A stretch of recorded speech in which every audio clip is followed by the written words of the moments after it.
Hello everybody, welcome back to Property Couple. I'm Leah. And I'm AK. And today we are chatting about renting versus buying. Now this is actually a topic that we've been talking about a lot recently. I always thought that we would be purchasing our own home, but actually since becoming property investors we have been having this conversation quite a bit recently. It seems to be like a really ongoing conversation that we probably have on a daily basis. I don't think that we've actually fully decided either what we're going to do, but we wanted to explore all the different pros and cons of both.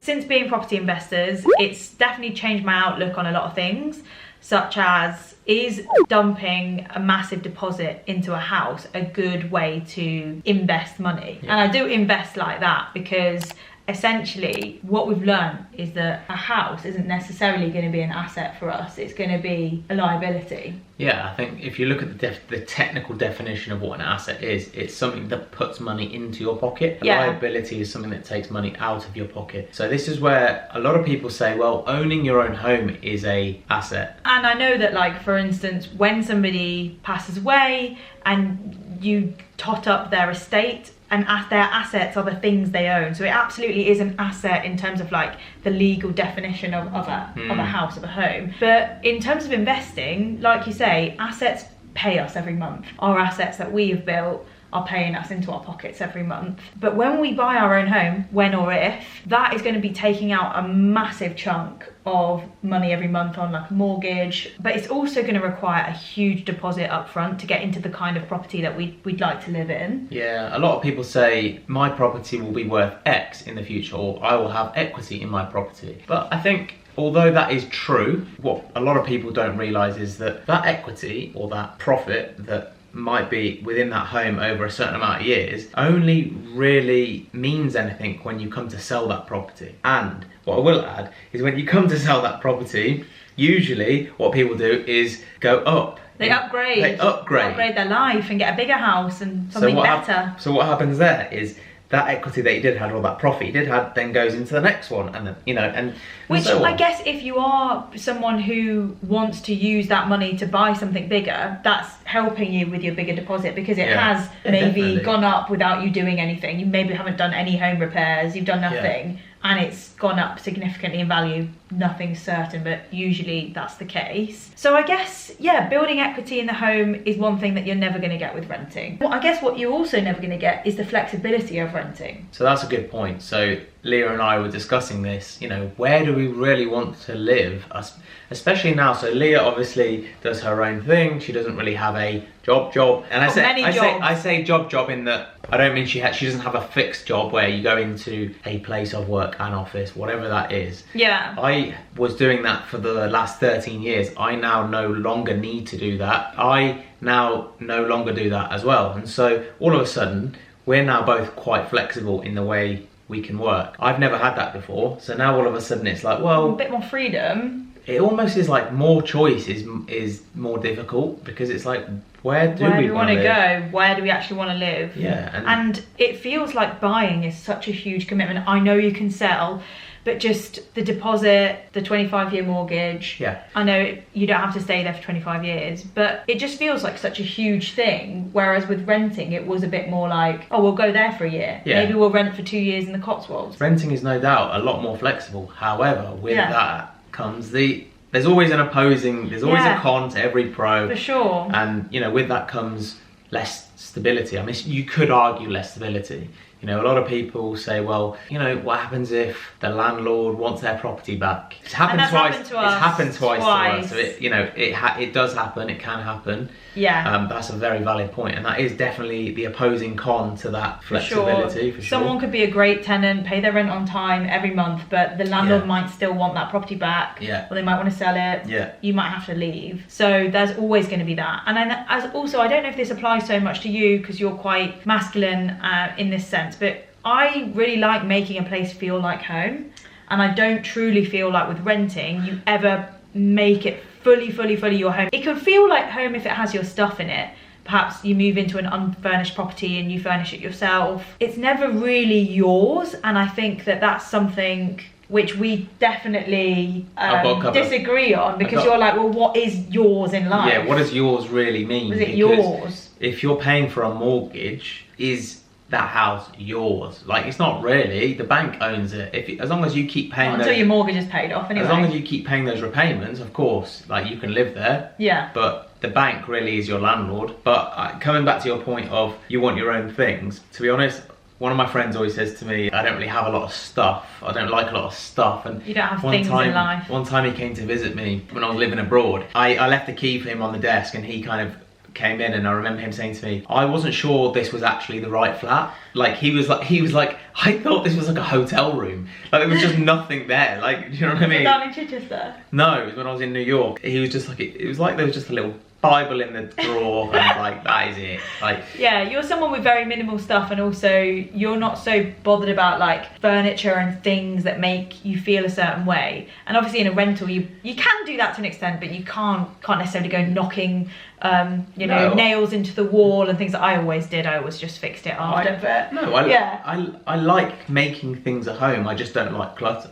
You don't like clutter at all. If you're enjoying this video so far, please click the subscribe button. We post every single week, and we'd love to see you here more frequently. For us as investors, there's been times where big chunks of money might have been available. For instance, the money we spent on getting educated to learn how to do what we're doing. We could have easily stuck that money into a deposit and just got ourselves on the property ladder as home buyers and homeowners.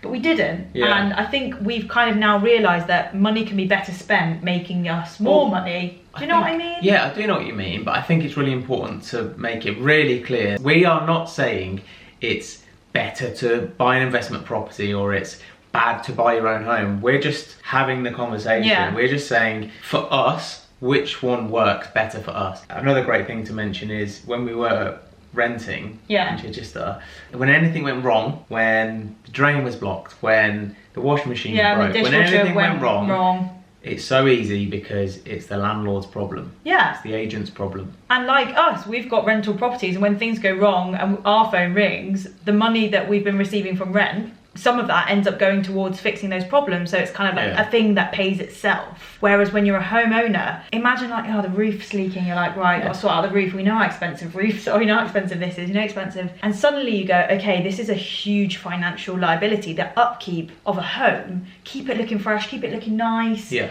It's a lot of money. It really is. I think for us, we've spoken about it before, I think the thing with buying your own home is, for me, is the stability. Yeah. It's knowing that as long as you keep paying your mortgage, you're not being kicked out. Yeah. That's your place. You can design it how you want it. You can extend it. You can chop, change it, paint the walls, do whatever the hell you want to it. Yeah. And you know you can be there for as long as you keep paying the mortgage. I think that's probably, that as humans, yes, we want certainty. We want that stability, and I think that's a massive thing. And I also think there'd be nothing more stable, really, than having a mortgage-free home. I know it's massively, like the amount of equity that's living in it, not necessarily providing you any income, but to have, you know, like how amazing it must feel for some of our parents and stuff to have paid off their entire mortgage, and you go, wow, what an amazing thing, you know, you own that fully. Like the bank don't own it, you own it, it's yours. I think just taken them their entire life, and often at the sacrifice of other things in their life. We're not sitting here talking about, you know, this one's bad and this one's right, or this one's right and this one's wrong. We're just talking about, this is the conversation we seem to be having a lot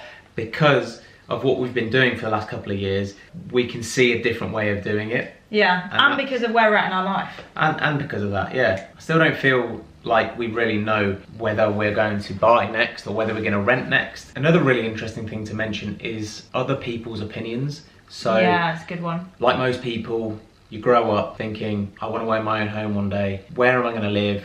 What's that house going to be? I want to pay off my mortgage. And so I think both you and I have both been brought up with that sort of mentality. Yeah, it'd be unthinkable for us to not own a home. Like people would just be like, why aren't you just buying a home? Stop buying investment properties. Right. Just buy your own place. And so there's definitely that to get over as well, is just so there's the conditioning from growing up. Yeah. But then also what other people think. It does affect us a little bit, you know, and I think we're getting better at getting over. I'm definitely better at it than you. Yeah, I think it's, for me, it's feeling like I have to explain myself to others. Yeah. So for instance, the comment, stop buying investment properties and just buy somewhere to live in yourself.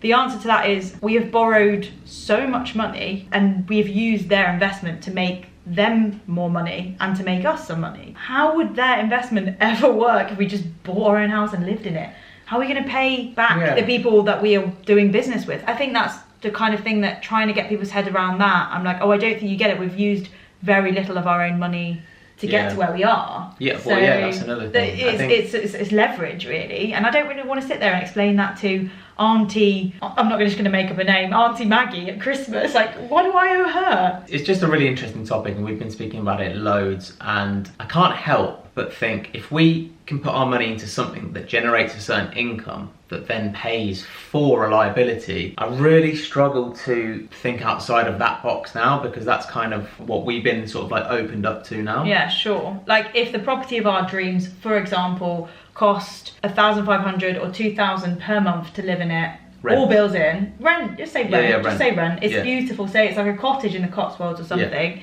But we've got an asset that produces that much money, that pays for that, then our rent is free. Yeah, I think like that's quite something we're looking at. A lot of people think you're throwing money away when you rent. Yeah. But I can understand that, because if money is coming into your bank account through a job, for example, and then you use that money and you go and rent and you're in this endless cycle, I can understand that. I guess what we're trying to get at is, can we buy certain assets that produce income that then pays for those liabilities? Yes, so it's not thrown away, it's like recycled, I think, almost. Yeah, and it becomes very difficult to, you feel like you have to explain that to people when they kind of look down on you to say like, oh, you're considering renting a house. And it's like, technically, but it's, I think, quite a smart way of doing it. But again, it really comes down to like what your personal preference is, whether you want stability, whether you want flexibility, whether you want to move around often. There's all those different things. What are we going to do? Yeah, we just wanted to talk about that because, like we said, it's a conversation that's been happening a lot between us lately. Yeah, let us know what you think in the comments. I'm sure I can probably predict what most people will say. We hope you enjoyed that video. If you haven't already subscribed, make sure you hit that subscribe button.